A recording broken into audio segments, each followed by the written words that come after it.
नमस्कार दुनिया हालचाल को स्वागत करुछि मु संजय। आसंतु नजर पकाइबा आजिर मुख्य खबर उपरे। आज 12 घंटिया रायगड़ा जिला बंद मागृह वार्डन लक्ष्मी माझी मृत्यु मामलार सीबीआई तदंत दाबी करी रायगड़ा जिला आदिवासी महासंघ पक्षरु एही बंद पालन करा जाउथबा बेले जार प्रभाव रे दुकान बाजार बंद रहिबा सह जानवाहन चलाचल बंद रहिछि। विजिलेंस जाल नवरंगपुर जिला Nandahandi block Jagannathpur beat forest guard Binayak Chandar Sori से बाइक रे 1,53,000 टंका नहीं खातीगुड़ारू जगन्नाथपुर आसुवा बेले नवरंगपुर विजिलेंस टीम तांकु नगद टंका सह काबू करिछि एवं तांको बासभवन समेत नवरंगपुर शहर राजुसाही स्थित तांको भड़ाघर मध्य बिजनेस चढ़ाऊ जारी रखिछि।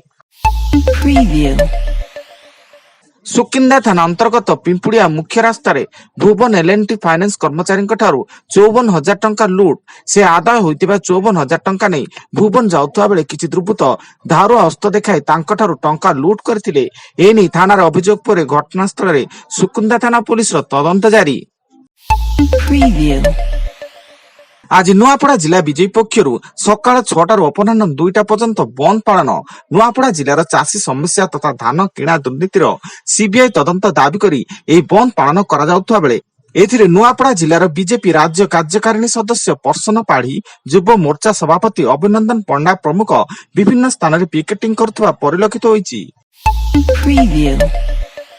सुंदरगढ़ जिला गस्तरे जाई 5T अध्यक्ष VK पांडियान सुंदरगढ़ जिले विभिन्न प्रकल्प पर सरकार मोट 970 कोटी टंका मंजूर करथिबा घोषणा करिसेंती। एथिरे श्री पांडियान श्रम मंत्री शारदा नायक, दक्षता विकास मंत्री प्रीति रंजन घड़ई, हॉकी इंडिया सभापति दिलीप तिर्की, विधायक सुब्रत तराई, पूर्वतन मंत्री मंगला किसान प्रमुख उपस्थित थिले।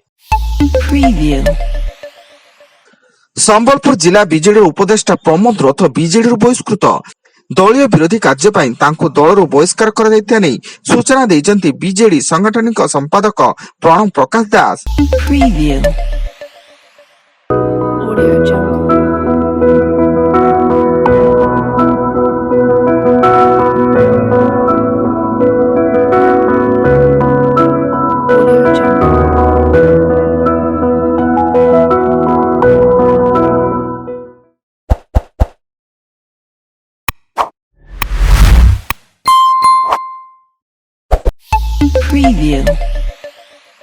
कोरापुट जिला लमतापुट हाड़भंगा शीत पारद 7 डिग्री तले रहुवा बेले जनजीवन अस्तव्यस्त हो पड़ी एवं दिन 12टा पर्यंत कुहुड़ी सारा अंचल को ढांकी रखी।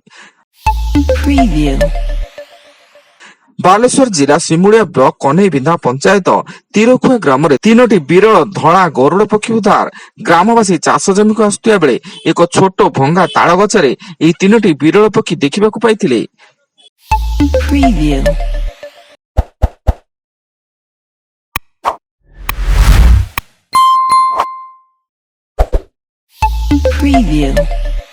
एवं पश्चिम बंगर संदेशखाली ईडी टीम को स्थानीय लोकों आक्रमण पीडीएस चाउल घोटाला ईडी टीम तृणमूल कांग्रेस नेता शाहजहां शेखों ठिकाना चढ़ऊ पहुंची बेले 250 रु 300 लोक अतर्कित भाव आक्रमण करथिले।